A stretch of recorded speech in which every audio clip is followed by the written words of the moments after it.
you have a trade still ready to go? We still can, yes. It wasn't dependent on this outcome? Understand what I said. Absolutely, we did. We'll see how tomorrow goes. So today was all about tomorrow. You shouldn't do anything. You should wait and see what we do tomorrow. Jerry, is this the trade you were talking about? Dallas Cowboys making a move here on trade deadline day, acquiring linebacker Logan Wilson from the Bengals in exchange for a 7th-round pick. That's been confirmed by our NFL insider Jonathan Jones. He was once the team's leading tackler for 3 straight seasons. Wilson had requested a trade out of Cincinnati 2 weeks ago after losing his starting role. The Cowboys, of course, could use all the help they can get. They're 3-5-1 on the year after last night's 27-17 home loss to the Cardinals. Well, we got a Bengal, not the one that everybody's been talking about. I think he's still there, but we got one, Logan Wilson. But, of course, we're keeping up with the Joneses. That is Zach Aldridge. I'm Brandon Baylor. Of course, we'll get into that a little bit more, but we have to get into what the product looked like for the Cowboys last night against the Cardinals. Another L before that trade deadline. It was not pretty for my boys, but I said yesterday, 3-5-1. I did say that. Do you need a bottle to feel better about the way things are going right now? Thank you, Jerry. Carthon, where you at? We need you right now. You feel good? I'm Gucci. Okay, well, these highlights will make you feel a separate way because this was Monday Night Football. This was the Cardinals, and this was the offense that was nowhere to be found for Dallas. They totaled just 3 points on their first 3 drives inside the Arizona 25-yard line. After the game, Dak Prescott said, "We've got to figure out how we need to improve in all phases of the game." Dak was sacked 5 times. Not enough plays being made, and went for it 3 times on 4th down. Never got it. They returned the ball over a total of 3 times. Dak looking around throwing incomplete makes me think, where are his glasses? He can't see without his glasses. 2 fumbles lost and 1 interception, which was a kind of heave it out there on 4th down with a long way to go. But that was the offense for Dallas. So while Dallas can find their offense, Jacoby Brissett had no problem looking like the QB for the Cardinals, connected with Marvin Harrison Jr. Oh, just having his best day, putting DeRon Bland on skates. By the way, there was a side shot. CeeDee Lamb saw that. He was shocked himself. Jacoby still doing some damage a little bit later, this time to Trey McBride. They liked the matchups because all of them were open. QB2 was balling against that Dallas defense. 21 completions, 261, and no interceptions. Arizona snapping a 6-game losing streak there when it comes to the Cowboys. By the way, winning that one, they were 27-17. It's all bad. And it gets even worse when you talk about most points per game allowed in the first 9 games. It's happened 3 times in history for the Cowboys, 1960, 2020, and right now in 2025 at 30.8 points. By the way, you see those records? 0-11-1, 20-26-10. In other words, none of those teams made the postseason. Sounds good. As for Arizona, Jonathan Gannon answering questions about his QB situation. Kinda. Take a listen. Will Kyler still be your starting quarterback when you return? Yeah, nothing's changed on that. Why? That's how I feel. We've seen Brissett done enough to earn more opportunities. Yeah, I got nothing to add on that, guys. Yeah, I can hear it. I can. Nothing on that. Maybe we have something on this, bringing Kyle Long into the fold now. And let's continue that conversation with the Cardinals and maybe what they need to do at quarterback, because you figure Kyler Murray has to be very, very close to being almost completely healthy. And you look at it, a win last night to stop the losing skid with Jacoby Brissett. In his other 2 games as a starter, he didn't play that bad. Should it be Brissett the rest of the way? Well, as an offensive lineman, I can tell you whatever makes my job easier for Jacoby Brissett to be able to see the football field, distribute the football accurately and on time. That's all you really want as an offensive lineman. And a guy like Marvin Harrison Jr. clearly benefiting from the quarterback change as well. And just listen to his dad, Marvin Harrison Sr. He said this offense was unwatchable as this season rolled along for the Cardinals, and such high hopes for this football team. But we saw flashes of what people were excited about last night, the defensive side of the ball. It's funny what happens when you can move the ball a little bit offensively. Everybody kind of plays a little bit better. That is an accurate representation of who I think the Arizona Cardinals can be with Jacoby Brissett under center. I do think that's the move. That is the right move.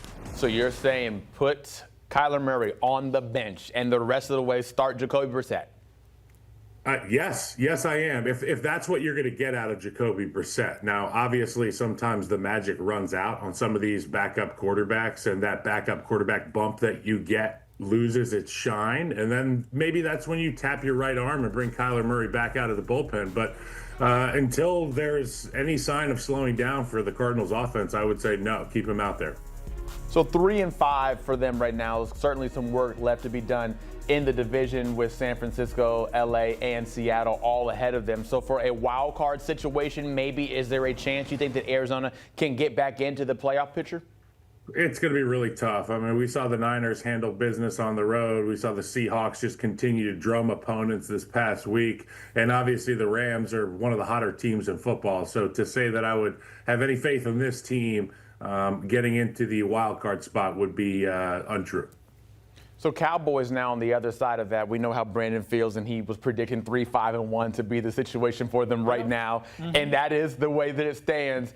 When you look at this Dallas team right now, is it cooked? Do we put a fork in them? Are they done? Or is there some way they can find some life?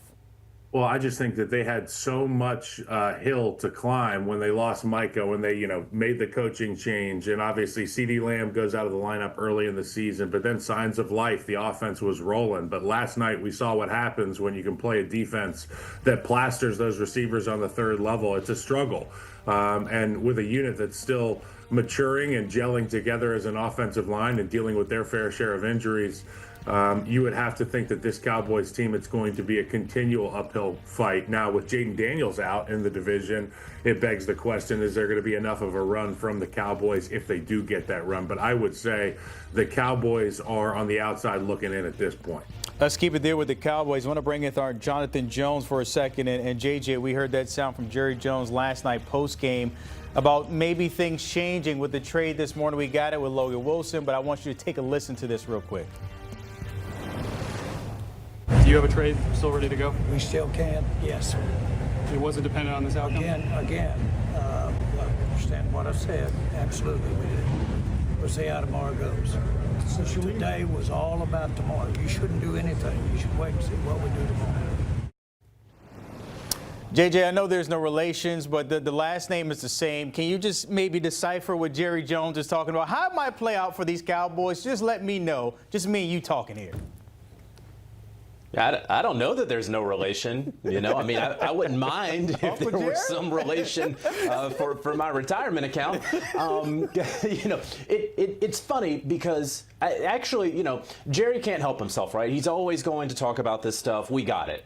But one of the things the Cowboys did, which I really appreciated in talking with sources, is they wanted their team to focus entirely on the game last night.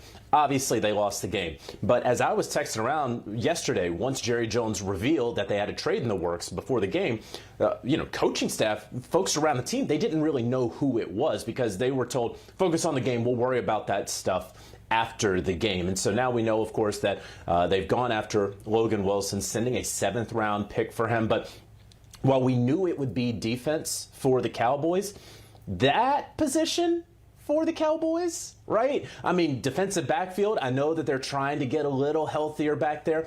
Pass rush, interior defensive line, but, an inside linebacker position was probably the last spot that a lot of folks were thinking about for the Cowboys. But you have Logan Wilson, who clearly the Bengals lost faith in.